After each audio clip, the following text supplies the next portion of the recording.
Observation and Activity Week 1. I'm excited to have you all get started with this new class this block. Bear with me just a little bit as this is the first time that we've taught Observation and Activity as an online class. So what I'll be doing each week is I'll be providing a video posted to the module each week prior to the week beginning. And those modules, hopefully, and the videos will give you a lot of good information as you go through and navigate your experiences in observation and activity. Today, I want to talk with you just a little bit about what you can expect from the course. I'd like to go through the syllabus with you just a little bit, and I'd also like to talk with you about your actual observations in Horace Mann. For observation and activity, you will observe for 15 hours in the Horace Mann Lab School, which is in the first floor of Brown Hall here on the Northwest campus. You will receive an email that has your classroom assignment. You will make contact with the classroom teacher to whom you've been assigned, and you will spend the next basically 6 weeks spending 3 hours per week in that teacher's classroom. Observation and activity is not a time where you're required to teach.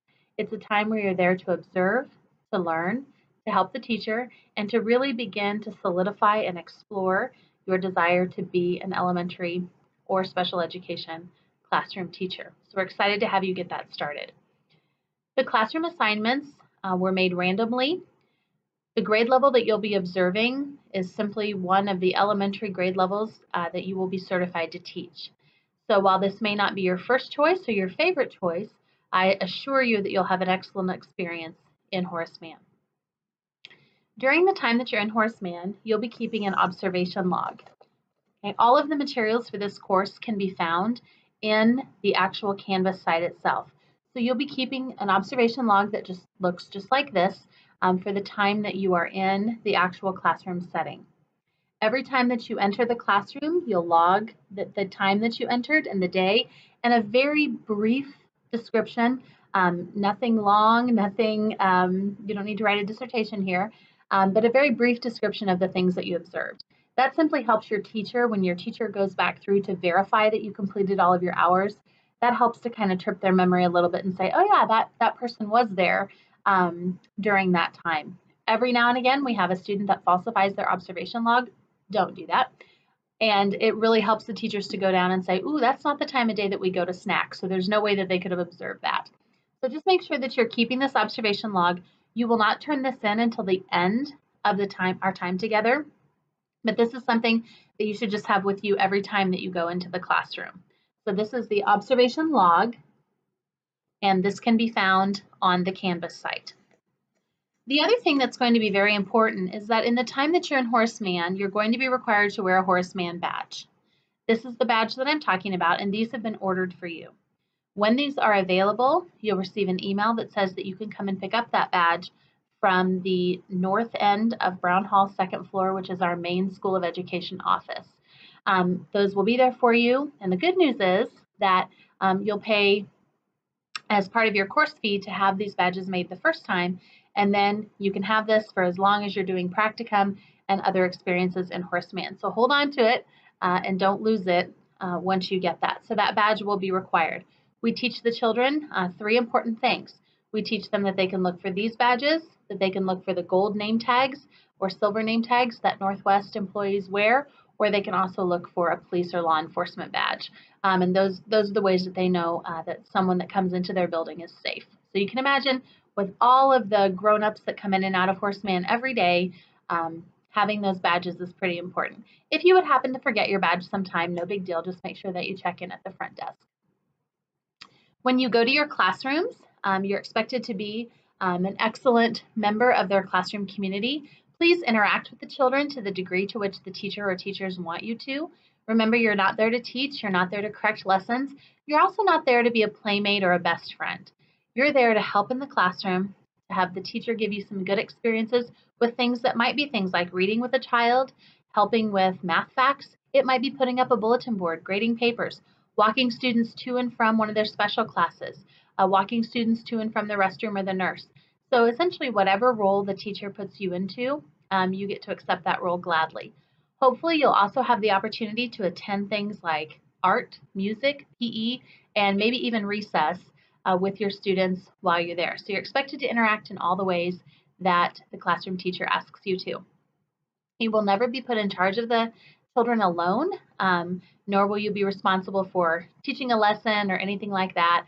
The only time you might be left alone with someone is if there's an extreme emergency and all the teachers have to rush a child or take care of a child someplace. They might ask you to just be the person in the room, but I would say that's extremely rare. So you can take any stress that you have about needing to be in charge of the children, teaching the children, all of that's off your shoulders.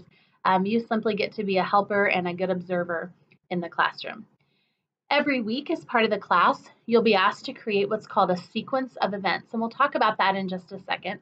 The sequence of events is a more detailed look at what you are doing while you're in the classroom.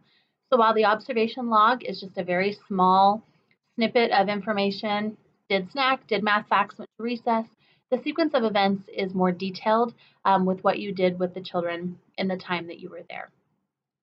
After you complete those sequences of events, every week you're going to have a threaded discussion to do with the other students who are taking this course. There are actually just a very, very small number of you taking the course this time, so the threaded discussions will be very easy. And hopefully we'll really get to know each other and our experiences a little more by doing those threaded discussions. On both the Canvas site and on the course syllabus, you'll notice that there are several easy ways to figure out what's due every week for this course. First of all, the Canvas calendar is updated with all of the due dates for all of the course requirements. It is also updated with all of the documents that you might need to be successful in those assignments. There are examples of the sequence of events and the reflection questions, which you will not do this week. I'll talk more about the reflection questions next week. But the sequence of events example is there on the Canvas site, and I'll expect that you look that over so that you can see how your sequence of events should be done every week. All of the assignments are due at 8 a.m. on Monday of the week. So for example, this week, obviously course overview, nothing that's due, but next Monday, October 22nd, you will have your first sequence of events due. On the Canvas site, you'll notice each week has a module. Those modules also have all of the information and due dates on them. You'll also find in your Canvas site, you'll find that everything is color-coded for you. So the things that are coming up due for the next week, those are coded with yellow. The things that are due on that particular Monday of that week, those are coded in blue. So those will be very easy for you to see what's coming up, what's due, so on and so forth. You'll also notice in my syllabus that I don't accept late work. So your observation hours are expected to be done, the 3 hours of observation are expected to be done each week without being late. There are very few exceptions to that. Your teachers, once they know you're coming, they depend on you to be there those 3 hours a week. So with very few exceptions, for example, if someone has a trip for athletics that they have to be on, of course, if there's a tragedy in your family or a crisis of some kind, of course, those are the times that we can kind of take a look at the due dates and adjust. But for the most part, all of your work will need to be done on time and will not be accepted late.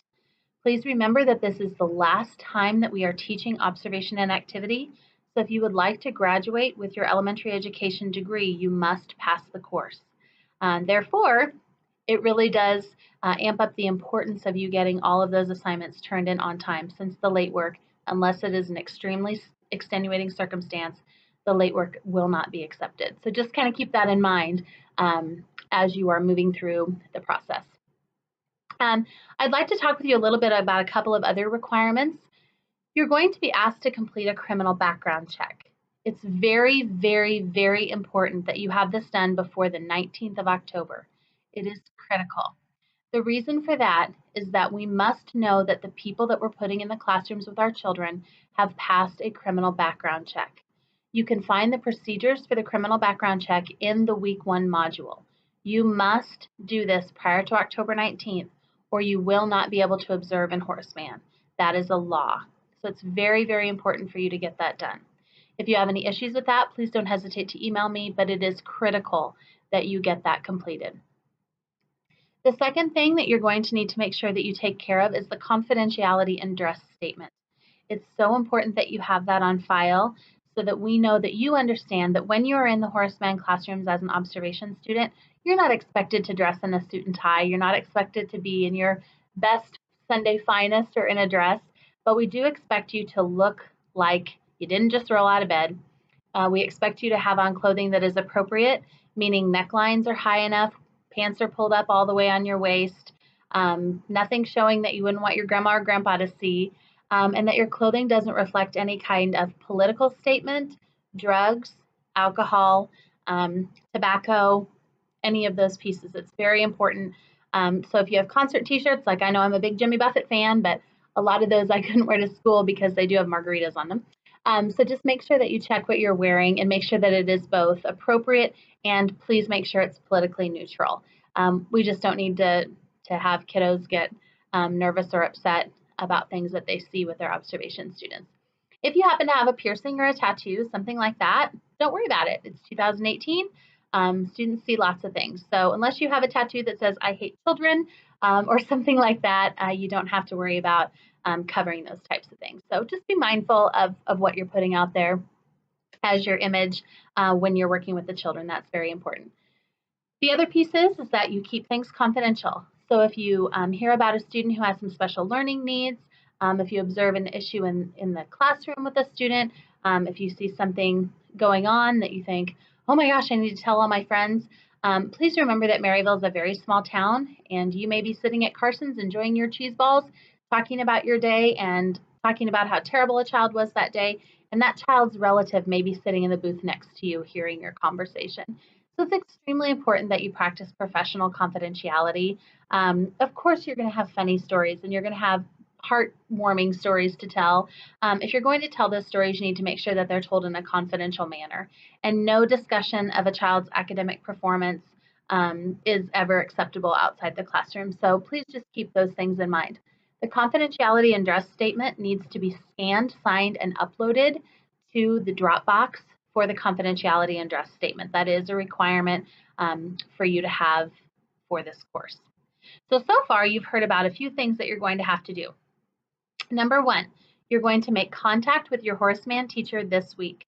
The Horace Mann teachers know that you're coming, they know who's coming, and you'll receive an email that has the name and door color of the teacher whose classroom you will be visiting. You will talk to that teacher and you will share with them the times that you will be there.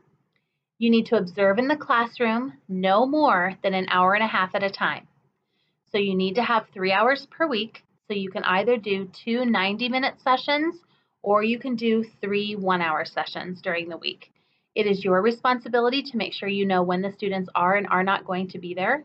For example, if the students are going to go on a field trip or something like that, number one, you're welcome to go, and that could be a university excused absence.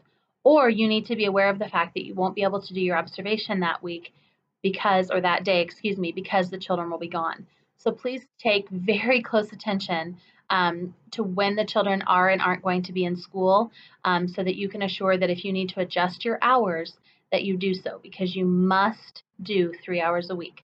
To graduate from Northwest with an education degree, you must have these 15 hours of field experience in the next 7 weeks. So important. So, third thing that you're going to need to do this week is you're going to need to make sure that you upload your confidentiality and dress statement. Those are the 3 big things: background check, making contact with your Horace Mann teacher and observing your 3 hours, and completing your confidentiality and dress statement. Please know that on Canvas, there are drop boxes for the things that have due dates. This first particular week, you won't have a threaded discussion, but for the subsequent weeks, you will have a threaded discussion. I hope that you enjoy your time in Horace Mann. Please be a great example of a Bearcat teacher. Please learn a lot. Please think a lot. Please discern. Discern when you're in the classroom. Is this really what you think that you want to do for the rest of your life? And can you see yourself making a difference in the lives of children? I'm sure that you can. If you have any questions about anything, please don't hesitate to email me. I will, as I said, upload a video every week so that you are ready and prepared to have everything that you need to be successful for that week. So I look forward to our time together, and go Cats!